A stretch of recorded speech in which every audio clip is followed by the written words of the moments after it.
Senator Durbin. Thank you, Senator Graham. Let me personally thank you for your leadership on this subcommittee. We may disagree on some things and some projects, but I believe you've been honest in working with us in the past, and I look forward to that continuing. Mr. Secretary, it's good to see you.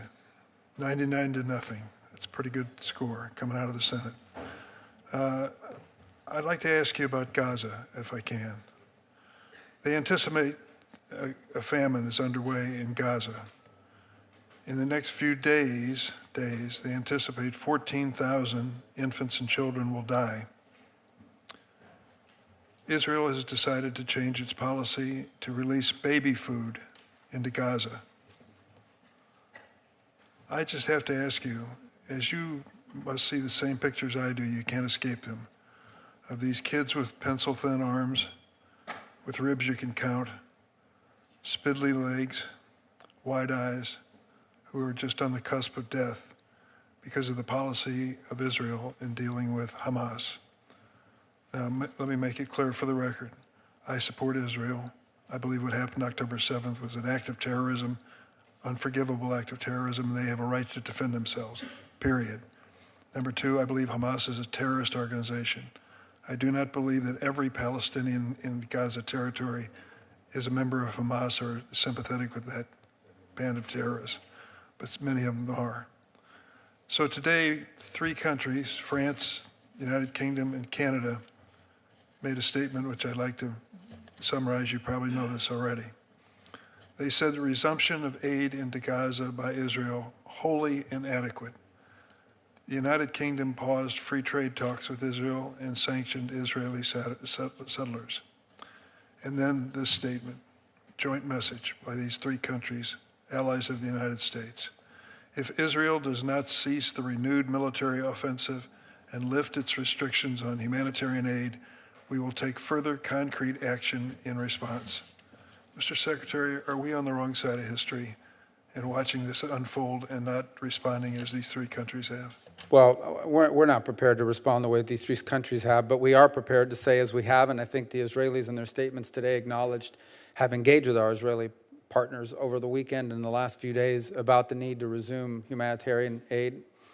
We anticipate that those flows will increase over the next few days and weeks. It's important that that be achieved. I actually had an opportunity when I was in Rome on Sunday or Saturday to see Cindy McCain, as you know, is involved with the World Food Program, discuss their distribution systems. She outlined for me exactly how they would distribute food and how the program would work if it were to be restarted. So suffice it to say that we support 100% the fact that there can be no future in Gaza for the people of Gaza as long as Hamas is around. And by the way, in your comments that you made, I know many of you have noticed, there's been a growing number of anti-Hamas protests and demonstrations as well. So there are people there that understand that this is the root cause of it. That said, you have this acute, immediate challenge of food and aid not reaching people, and you have existing distribution systems that could get them there. So we have, and continue to work, even though I've been here in hearings all week, all day, but continued to work with our Israeli partners and as I think they've acknowledged in the statement today that they've heard from us, to allow more aid in, because I believe they can achieve their objective of defeating Hamas while still allowing aid to enter in sufficient quantities. I agree with you. I think what you just said should be our policy, but I don't think we should use these people, these Palestinians, particularly these children, as just a casualty of war. This is a designed attack by Israel into Gaza.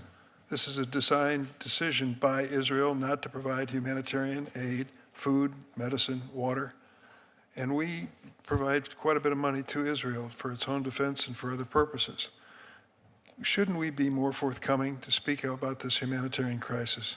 Yeah, I think there's 2 things that Israel has expressed, and I don't want to speak for them because they speak for often on this topic. The first is their complaints that humanitarian aid is often stolen and siphoned off by Hamas elements. Well, it has. There's no doubt that there has happened. That said, the question is whether it has to be.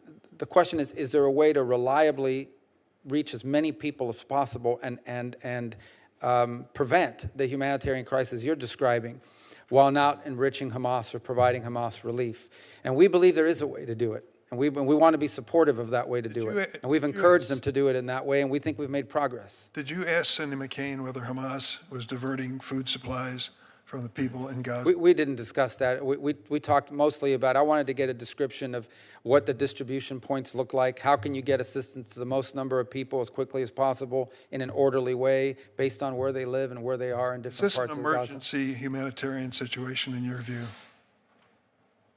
Yeah, I mean, ultimately, I think we all see the same images. The question that I had in my mind in meeting with her and discussing is, do we have the mechanisms in place to quickly start, if in fact an agreement could be reached to allow humanitarian aid to flow? Did we have the mechanics in place to allow the World Food Program and their contractors to go in and immediately begin to provide it? And she assured me that they do, that they could, because one of the arguments or one of the concerns that existed is that the organizations that could do the distribution were not on the ground or were not capable of starting so quickly. She assured us that they were. If we have this in place, what are we waiting for? These children are dying. It's my understanding, again, I've been here all day, but it's my understanding that starting yesterday and moving through the next few days, aid will increasingly flow in, and hopefully that will allow these programs to work.